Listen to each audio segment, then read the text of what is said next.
When I started working, there was not a lot of buzz around AI, but now it came in, and then I can tell you how I, as a developer, can use AI. People who grow within the company not necessarily the ones who had the maximum knowledge coming out of college, are the ones who take ownership. The other part of it, which I think colleges are not right now thinking about, is upskilling their own faculties.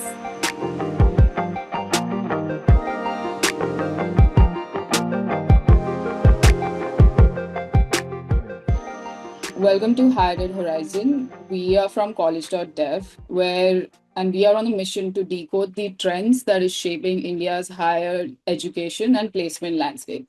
My name is Yamini, and in today's episode, we are tackling a tough but very timely question. Are the tech skills we are teaching today still relevant in the age of AI? Now, with ChatGPT writing code and Copilot auto-completing functions, AI tools are increasingly optimizing routines. Entry-level tech jobs are changing faster than we realize, and our colleges cannot afford to be left behind. So, what should we teach instead? What are recruiters looking for? Today, we will explore this topic. I am delighted to be joined by Vishal, Bulema, Suchin, Arvind, and Tejashri. So, let's dive in. To kick things off, let's start with you, Vishal. What's changing in the tech hiring landscape? What are entry level coding jobs and testing is that being automated or downgraded? What do you think? I think every employer right now is in a stage of uncertainty, right? So if they are thinking of expanding the lines of business, those are typically being held off at their own. They are holding off on those decisions at the moment.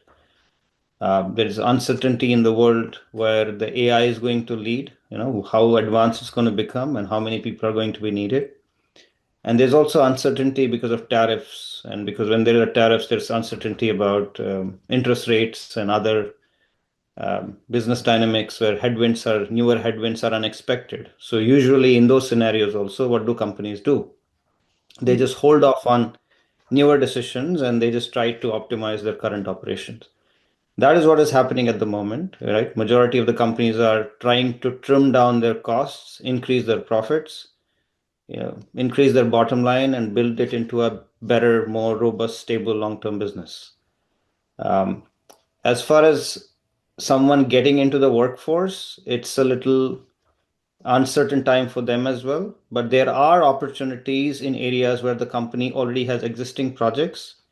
And if individuals already have the skills which are related to the work that's already happening, they are likely going to find those jobs. But if somebody wants to get a job when they're completely green and they don't have an exact skill that the company needs, it's very hard at the moment. What do you mean by completely green? So if somebody is coming right out of college and what Completely. you usually learn in college, unless you have also learned the skills that the industry needs, it's usually harder to get in and hit the ground running as soon as you join the company, right? Earlier on, when there was a lot of work happening in all the companies could not find this hit the ground running kind of people, right? If you are going to look for only the kind of people who could hit the ground running with the work that they have, with the technology that they're using, it would be very hard to find a person because there will be a lot of competition for it. So they were willing to hire people who did not have those skills and train them. But now if they are posting, there are so many people who are available with those kind of skills, which which they have, which makes them individuals who can hit the ground running right away as soon as you hire them. So me as an employer, if I have an option to choose such people, why would I choose someone who doesn't have those skills? So you either are experienced and have those skills, or you are someone who's fresh out of college but has gained those skills during college itself or shortly thereafter by self-study or joining a course, doing apprenticeship or what have you. So, Tejasvi, because I know that you're a new joinee and fresh out of college, what were the skills that were in demand when you were in college, and how has it changed now? And now that it's changed, how did you adapt with it? So yeah, the demands have changed in the sense we the companies are looking for people who can adapt, right?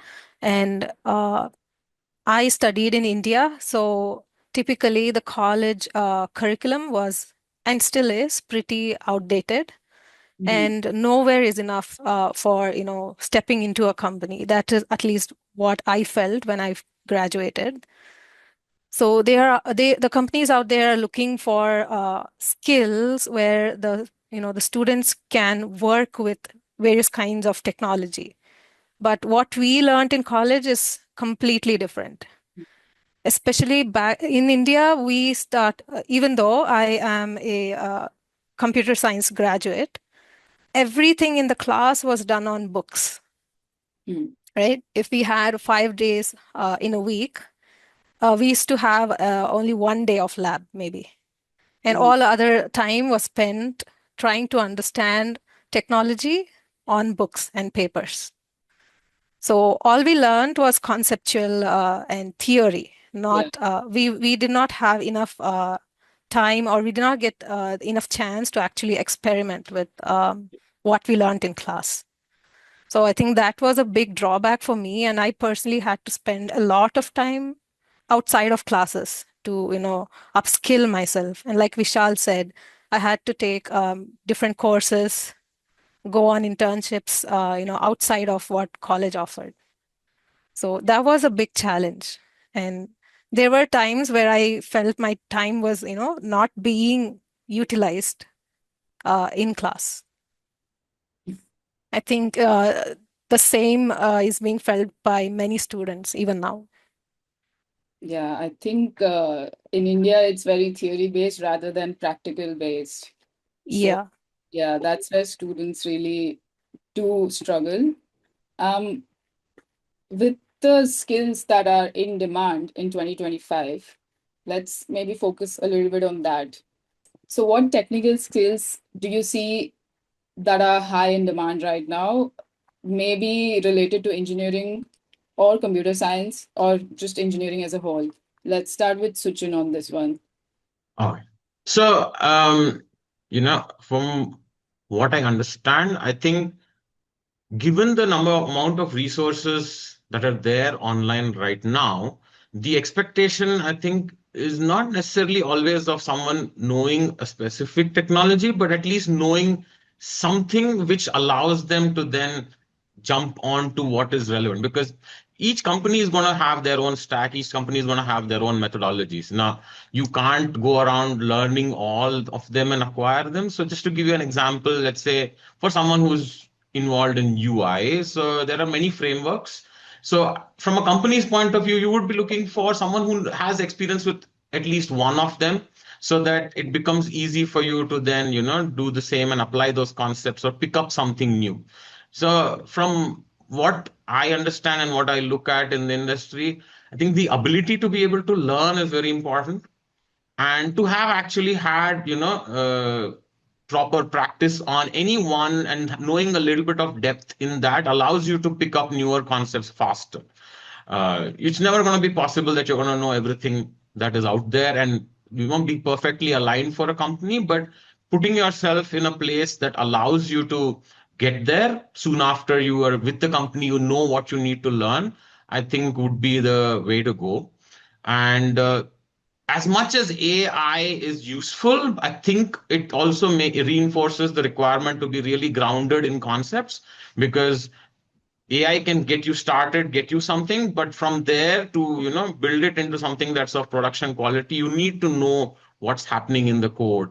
Um, and in the same way, there seems to be in most companies an effort to be able to do more with what they already have.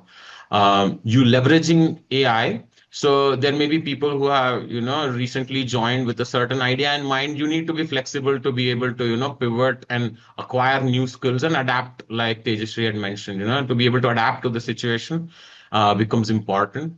There are certain new, I think, avenues opening up even on the electronics and hardware side. Again, because of AI, previously resources were slim, but now you're able to, utilize AI to get little more, access to what may have been earlier proprietary information, now with the use of AI as well.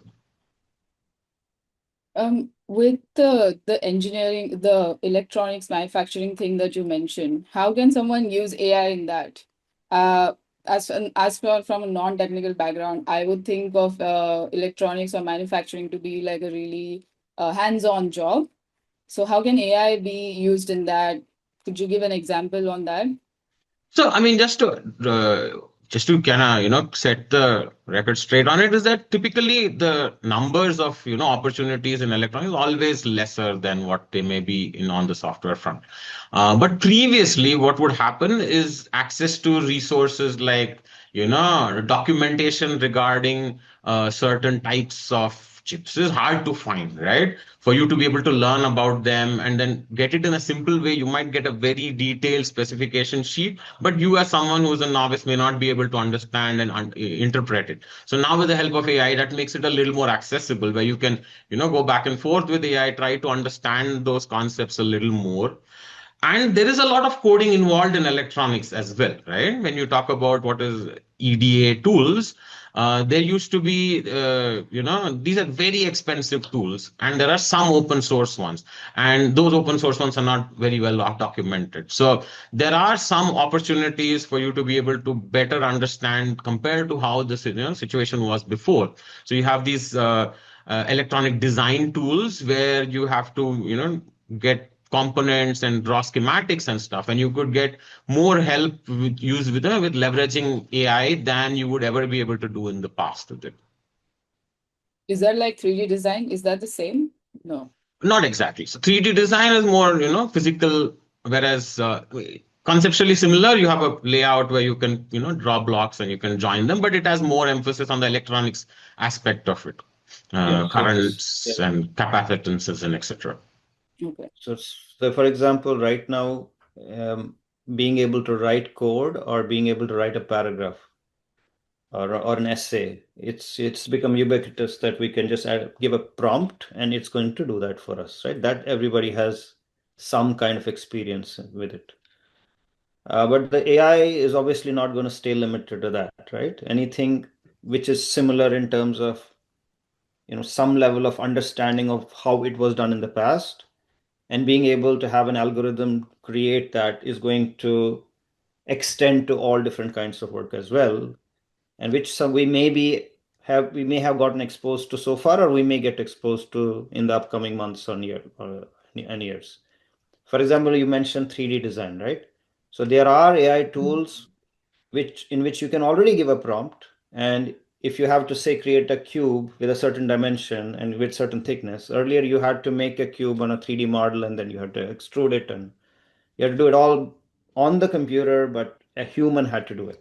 But now with prompts, you can make that happen in maybe a fraction of the time as it would have taken you before. So that's like the 3D model. Now, obviously, if you can do the 3D model, similarly, the work of PCB design is done by a human, where they are making lines on a PCB printed circuit board on how it needs to be laid out. If it can do 3D design, if it can write a paragraph, it can write an essay, if it can write code, the PCB design can also be done by AI, and the human can just be verifying if it was done correctly. Maybe in the future, verification may also not be needed. So let's take it a step further. The chips also have to be designed, right? They're also designed by humans, just like how the chips, so the 3D model was designed, now the PCB was designed, now the chips can also be designed by AI. So the AI is going to touch every aspect of any white collar job we can think of, right? So it's going to have an impact in every area of tech. So if we think about jobs at the moment for entry level people, right? People who are graduating right out of college at the moment. The situation for such jobs in developing countries is better than developed countries, because in developing countries have an advantage of salary arbitrage, because it's relatively cost effective for companies to hire people in developing countries than the ones which are fully developed, because the salaries are quite a bit larger. So we haven't reached a point where it is close to very difficult to find a job. In developing countries like India, the job finding is still reasonable and you can find a good job. And if we look at the larger companies who are looking for jobs, they're still looking at people who have deep understanding of, say, if it's a computer science job, they will look for people with deep understanding of computer science. If it's a civil engineering job, if it's a design job, they look for people who have deep understanding of civil engineering, right? Let's say, for example, computer science for that matter. If you look at any one of the FANG companies, right, or MANG, whatever you may want to call it nowadays, right? Microsoft, Apple, Oracle, and all these companies. Most of these companies, if not all, will have some kind of a test they would want you to take. And the tests are not usually related to the technology that the company uses within their company. The tests are to understand how in depth you have understood the ability to code, understood how to write code, how to write good code, and can you write it for the challenging questions they're giving you, right?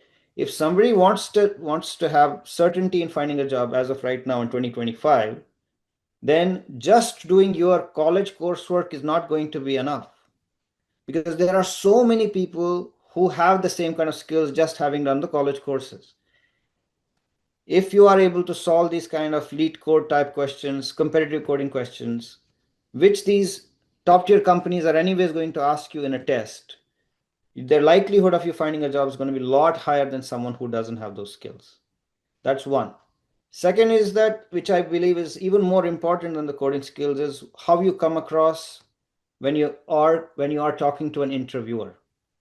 Most of the people get rejected just because they don't come across as a person with a good personality, right? Many of the people, when they come for an interview, they don't even make eye contact. Many of the people, when they come for an interview, they don't even greet you well. They don't even say hello properly with a smile. When you ask them, how are you? They don't even say, I am fine, thank you. They will say that also in a hesitant way, right?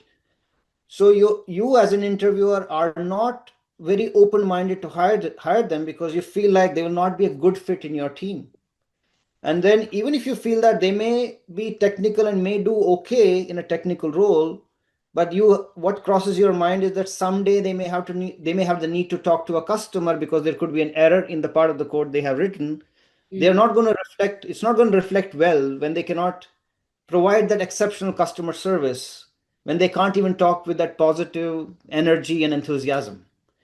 So this is an area that every person who is looking for a job should focus on even more than the technical skills, because the soft skills matter more than technical skills any day. Thank you. Thank you. That was really good. Let's move on to the next question. We know that the industry is looking for adaptability, and we know that students have to change no matter what and be adaptable. So, how can students learn new material effectively and become adaptable, independent in life, and become lifelong learners? Let's start with Arvind here.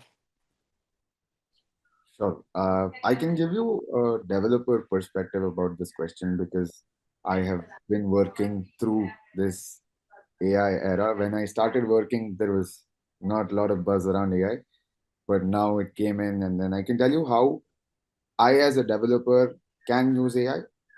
So there is the general narrative is that AI can code really well. It can code better than a professional programmer, and it's not too far in the future that it'll take away jobs of developers, right?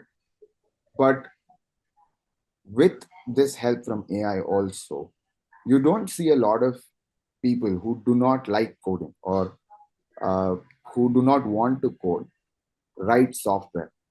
The people who've been able to use AI to do better or build software are existing developers who are willing to adapt.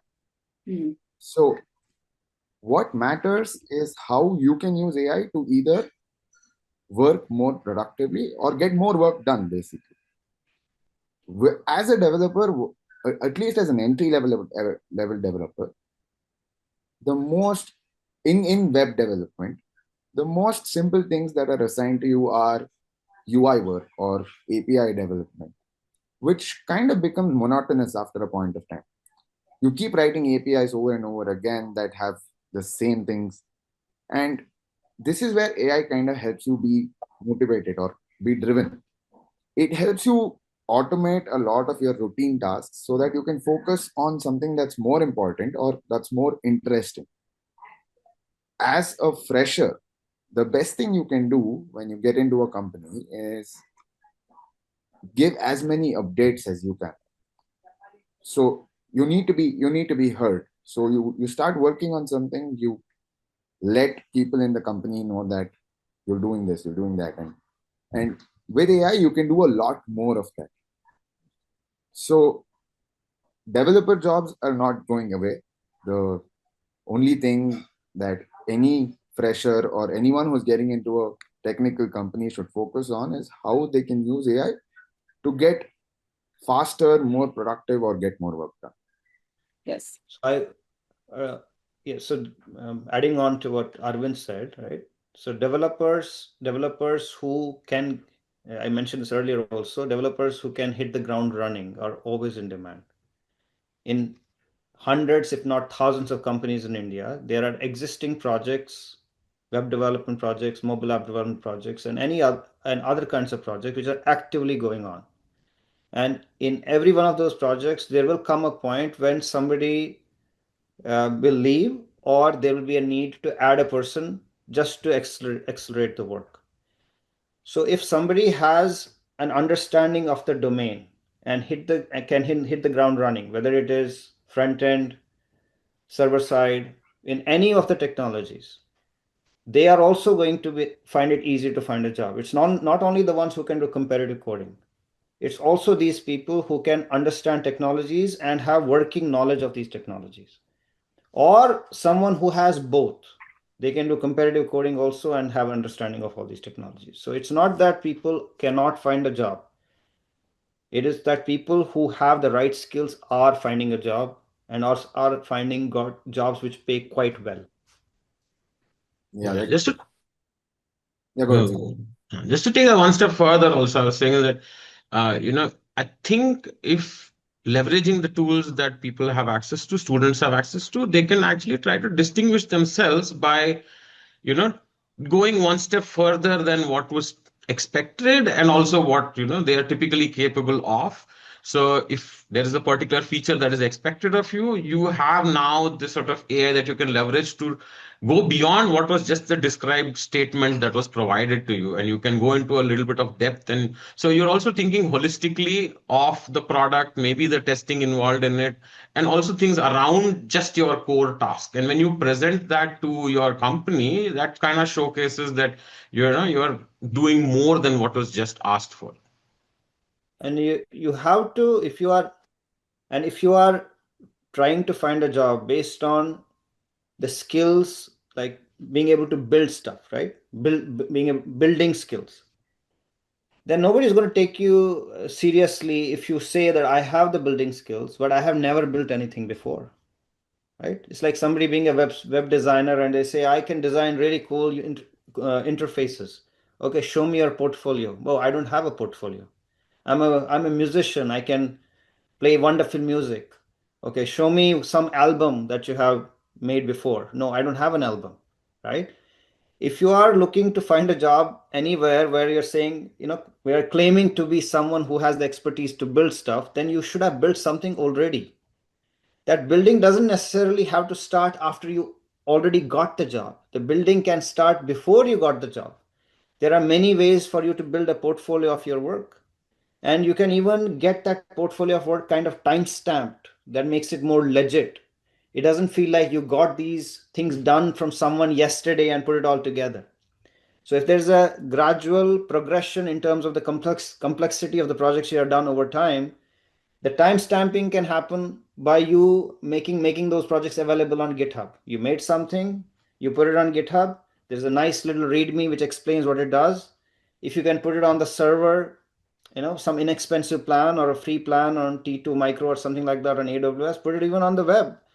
And when you are sharing your resume with employers, you not only are sharing your GitHub profile with them, you're also sharing them a link to your portfolio, which they can open and run and see what you have done. So having a portfolio that showcases your skills, not just your skills, but also adds weightage to your skills is how students should go, right? Um, moving along, what roles can TPOs and admins play in this now that we have discussed what students need to do, and what brings how can placement cells better assess industry readiness of students beyond just looking at their CGPA or their grades? Let's start with Bulema here. Sure. So I think one of the first things that colleges need to look for is basically a change in how they have been going from the past years. Because with the trend of AI, there needs to be, an inbuilt change that needs to happen in the college, and getting familiar with what the industry demands right now is one of the most important things. So identifying industry tech leaders and trying to schedule workshops would really help college students a lot, which will help them understand what is in demand and how they have to work around it, right? The other part of it, which I think colleges are not right now thinking about, is upskilling their own faculties. So all the faculties who have been around have been from the era when AI was not in trend. So right now, if you are going to be a college faculty who's going to be teaching this generation, you need to be familiar with AI first. So encouraging your faculty to upskill themselves, get certified with AI is one of the most important things that they can do, which in turn is going to help their college students as well. So I think, yeah. Yeah, faculty should probably teach how to give prompts to AI, right? So, and how AI can help them with upskilling as well. Should they be partnering with skilling platforms and like organizing project showcases or tracking certifications related to AI? Should that also be something that faculty should be looking into? I mean, if there are skills, Bulama, sorry. No, that's okay, Vishal. You can continue. Yeah, if they feel that the skills that the industry needs, those skills are not something that this faculty can provide, rather than depriving the students of what would help them get a job, I think they should contract with third parties or expose students to third party organizations who have the means to provide those skills. In addition to technical skills, I mentioned it earlier also, it's a common thing among colleges in India just to focus on the technical skills, because that's kind of what the parents expect. And that's probably why the focus has always been on technical areas. But with the world becoming very global, the soft skills have become as important, or if not even more important than the technical skills. So even in our company, the majority of the people don't get rejected because they don't have the technical skills. Vast majority gets rejected in the first round itself because they cannot make an impression and they cannot come across as someone who's confident. They are not the ones who can speak clearly. They don't enunciate their words clearly. They don't greet properly. And these are areas where it's not rocket science. These are areas many people in every college can help students. It's just that they don't do it. If the colleges get students exposed to these areas, I think the placement rates will increase without even increasing without even focusing on any more technical skills. So it's a low hanging fruit, and everybody should focus on that low hanging fruit first. Another way they can improve these soft skills of students is by having clubs in colleges which focus on public speaking, speech and debate, or maybe get a Toastmasters club in your school. And another issue we have seen in colleges that they may even have a club. The problem is that majority of the students don't even know the club exists. being able to market their club well so that everybody knows that there's such a club exists, explaining what the club does, explaining how it will benefit the student's career so that they can feel interested in joining such clubs. I mean, for that's where we created college.dev, where you have a club marketplace and colleges can showcase their club to everybody in their college. Whether it is college.club or whether it is any other way they find it easier to market their club, but they should have some kind of a way where every student gets to easily see what clubs are available, what they do, and how it will help so that they can feel encouraged to join them. Yeah, I'd like to add a little bit to that same question. Uh, Existing TPOs or placement officers, uh, their responsibility is very limited to just talking to a company and then making sure they come to the college to hire students as such. And there is very little focus on what they need to do to students for them to be able to be job ready. The best of the best students will always get good offers. They go to very good companies and then they get displayed on the college banner and all of that. But there is very little attention towards making sure that the ones who are not job ready or who are not skilled enough to get a job are trained or are given that resource for them to be able to be job ready. So placement officers as such do not consider it's their responsibility to do that, because that most of their interaction is with companies and then making sure they come onto campus and the kind of companies you get to college. uh, Again, if you happen to get the best of the best companies but then they come to college and then your students are not job ready, there's no point of that being there at all in the first place. So So this, just to TPOs focus a lot on increasing the number of companies that come to their college. So they may have a 20% increase in the number of companies that come to their college, but it doesn't give as good a yield as if they had a 30% increase in the number of people who got placed in the same companies that already came.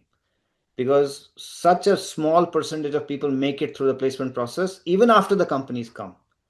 So I feel that the focus should also be on increasing your percentage of students who are getting through the interviews, which can be easily done by upskilling a bit, but being careful about where to focus your energy.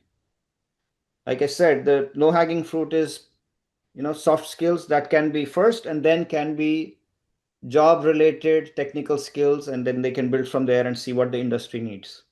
So I think it's a two-pronged approach. They both have to be done at the same time. I mean, we at college.dev try to provide tools where the colleges can easily, put together these packages of modules of information or lessons that can be shared with students, and you can track whether they have completed them or not, or watched them or not.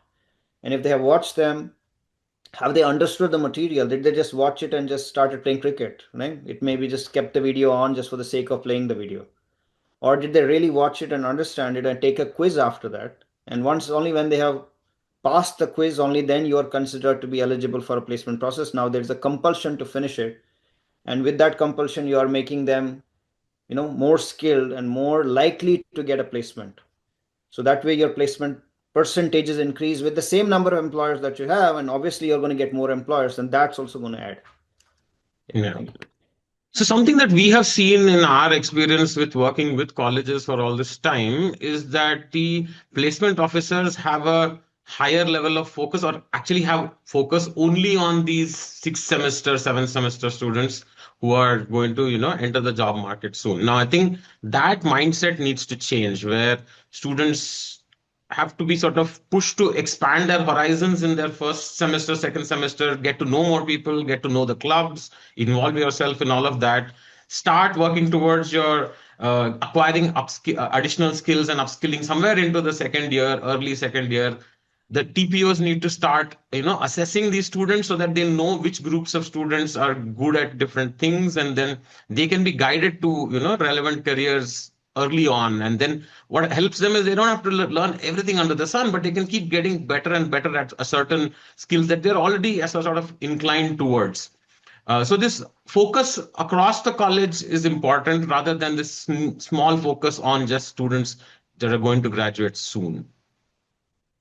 To add on, I think placement coordinators also focus on computer science specifically because that's more, higher pay, and they generally focus on that. I think right now AI literacy is very important. So AI is not limited to computer science. All different disciplines in college need to adapt to AI and look into how it can be cross-disciplinary. So how to use AI in maybe civil engineering or how to use AI in healthcare. The ones who do well at that stage will obviously get placed better than their peers who are just theory, proficient. And the colleges should also encourage initiatives where students are taking the responsibility. And if you look at data, the most successful students from any college will be the ones who had done something responsible in college.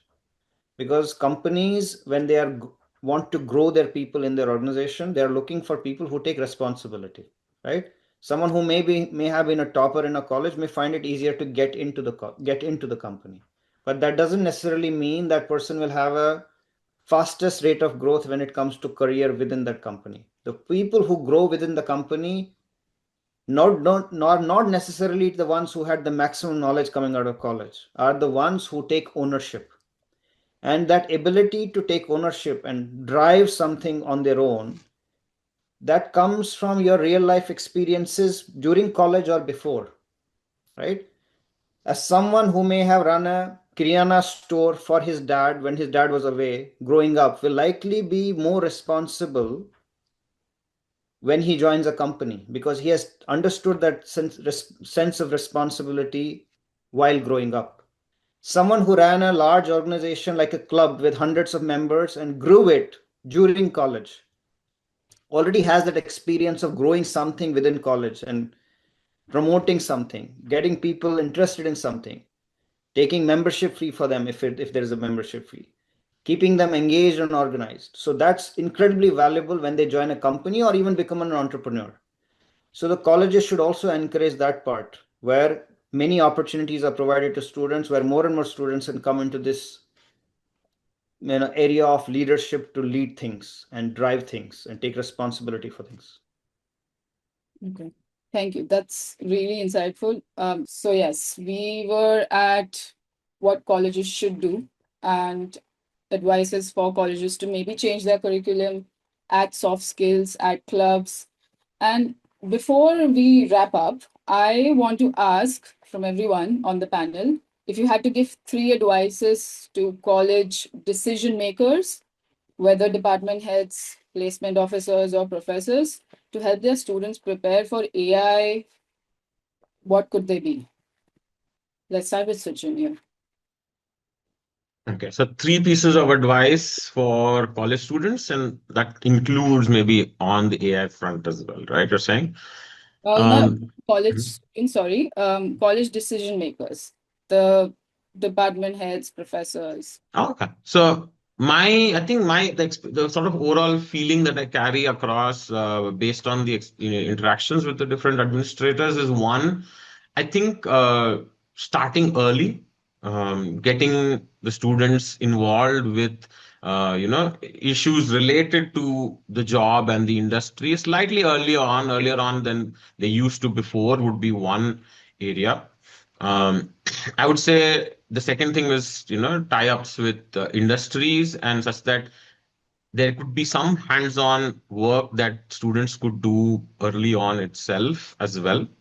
And the third would be the possibility of, uh, trying to encourage students to go outside the campus, maybe giving them certain permissions to be able to engage in real-world activities that are happening outside as well. Okay, thank you. Let's go with you, Pulema. Yeah, I think just to add on a few points with respect to what Sachin said. One is to encourage the notion of building things rather than just teaching concepts, which is to apply the knowledge in practical projects which actually solve a problem. Maybe it's a simple problem that the college themselves are facing. So, encouraging students to form groups and build projects which they can then showcase is one of the most important things.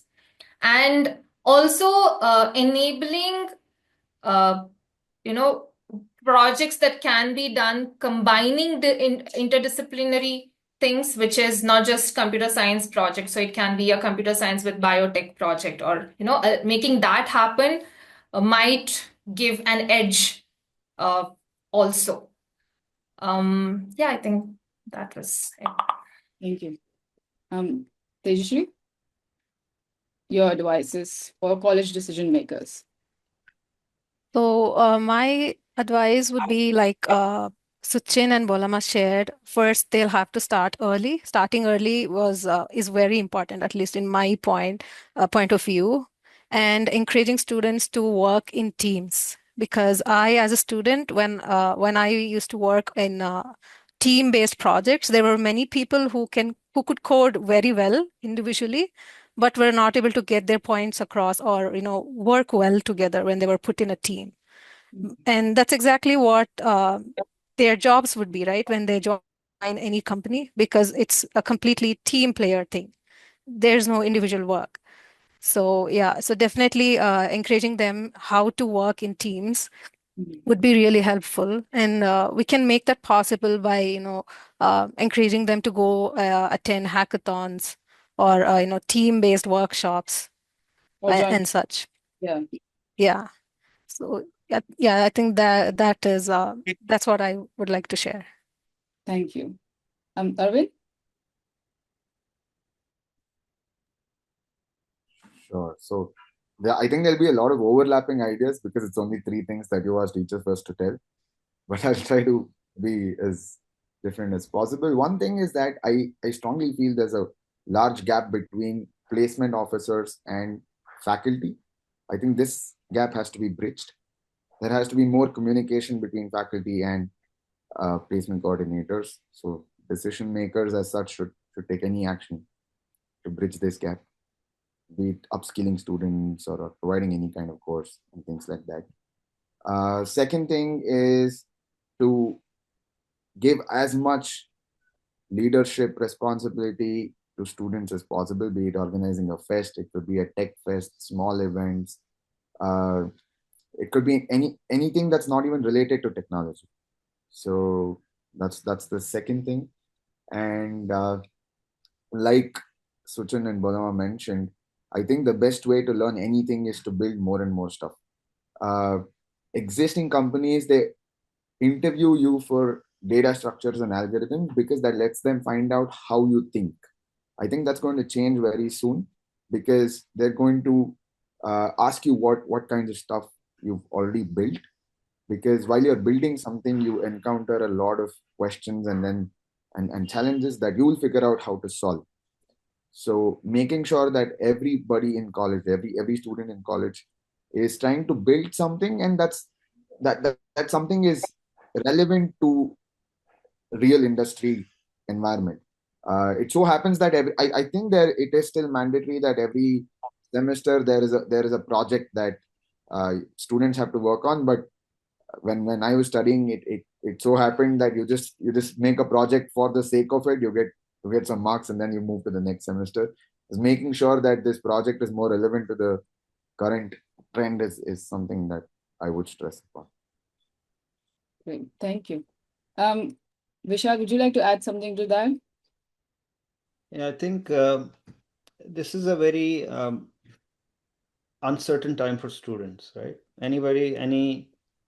Or most students who are coming into college right now, whether they take computer science or any other field, with whatever is happening in AI, they're uncertain what's going to happen 4 years from now when they graduate, right? And uncertainty leads to lack of motivation. And we are seeing that across the board in majority of the colleges around the world. Professors are already reporting that if students had, say, 1 year of coursework, at the end of 1 year of coursework, how much the students were able to do in previous years, the current batch students are not able to do as much, even though the selection criteria for choosing the students has stayed the same and the professors are still the same. I think nobody really knows what's happening. And I think the most logical explanation is that when people used to come into college, and say that they joined computer science, they were looking forward to what's going to happen when I graduate, and they were seeing their seniors, or they were seeing in the market people were getting, high paying jobs and this and that, and there was already the rosy image or like positive news about their career was always mentioned, right? Considering they're not hearing a lot of positive news, that motivation seems to have reduced in colleges. And the students don't need to be demotivated, right? There are still going to be lots of opportunities. And that's where the college has to step in. Just like when you go to play a game, your coach gives you a pep talk. And the colleges have to step in here where they have to give that pep talk. They have to make them realize is that vibe coding is not as magical as people perceive it to be. Somebody with no background in computer science cannot vibe code as complex a system as someone who has a computer science degree, as long as you know your basics. Imagine tomorrow the AI becomes so advanced and you will be able to give it a prompt and you'll be able to build something. But who will be able to build the most advanced projects with it? The ones who will understand what the AI has created. And who will those people be? That will be you guys who are studying technology, computer science. So you have to look at it in a positive way. I think Arvind mentioned it already with his real life experience of being a developer. He has become many times more productive with the use of AI. But I can guarantee you how much benefit he is able to get with AI. A regular person who is not a developer will not get that benefit. So that's something that the colleges have to explain to their students so that students can, one, feel more motivated, and two, work hard towards knowing the basics. I mean, people should not jump on to learning AI right away. They should know the basics first. If the AI is generating code, they should understand what the AI created. If they jump on to learning with an AI directly, then they will never understand what the AI has created. It's like giving a little first grader a calculator to use. Say, do all the multiplication using a calculator. So are we setting that little kid for success? No, we are not. We are introducing calculator way too early. Similarly, the colleges should still focus on the basics, just like how they used to before. And then once kids have understood the basics, then they should expose them to AI and make them realize how the AI can make them many times more productive, right? And Bolam also mentioned it, and Arvind as well. Focus should be on building, right? Give students more and more opportunity to build. And one of the ways to encourage building are hackathons. Do the hackathons if the college has the means to do the hackathons. Organize hackathons, give them a theme, let them build projects within a day, provide some mentorship at the end of the day, review what they have done, give awards. If they cannot organize such hackathons on their own, partner with some third-party company like college.dev also does these kind of partnerships. Reach out to us, we'll help you organize these hackathons. Most important thing that you want to set your students for success long term. We talked about what's going to happen immediately when you want to get your first job, but you also want to think about how these kids will succeed long term. In technology, everything changes in certain number of years.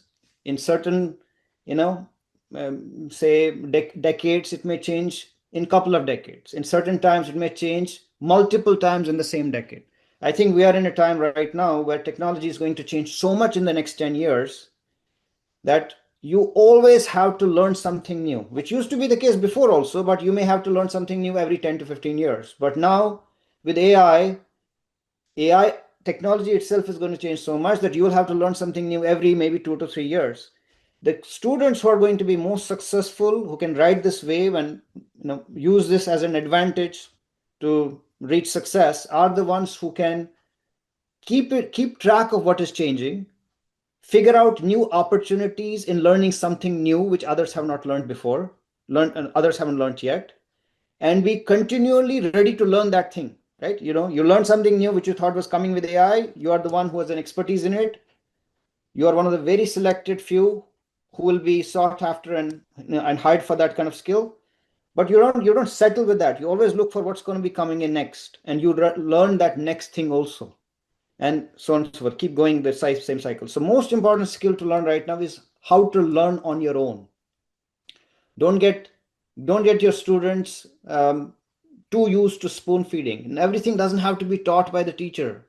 A lot of things can be learned online with videos. Only when they get stuck somewhere, they can come to the teacher and ask for clarification. So we have to get our students to a point where they become good at learning on their own. Okay. Thank you for that, Vishal. Thank you everyone for joining me today and sharing your insights. This is challenging for students and for college administrators and teachers as well. It's overwhelming, yes, but for students, they have to focus on getting out there, building projects, getting to learn soft skills. And for college administrators, they really have to focus on changing the curriculums, bridging the gap between the curriculums and the placement officers, and offering insights to students that are not just related to technical knowledge, but also related to soft skills as well. So thank you. This was the first episode of HigherEd Horizon, powered by college.dev. Stay connected for more conversations shaping the future of education. See you in the next episode. Thank you.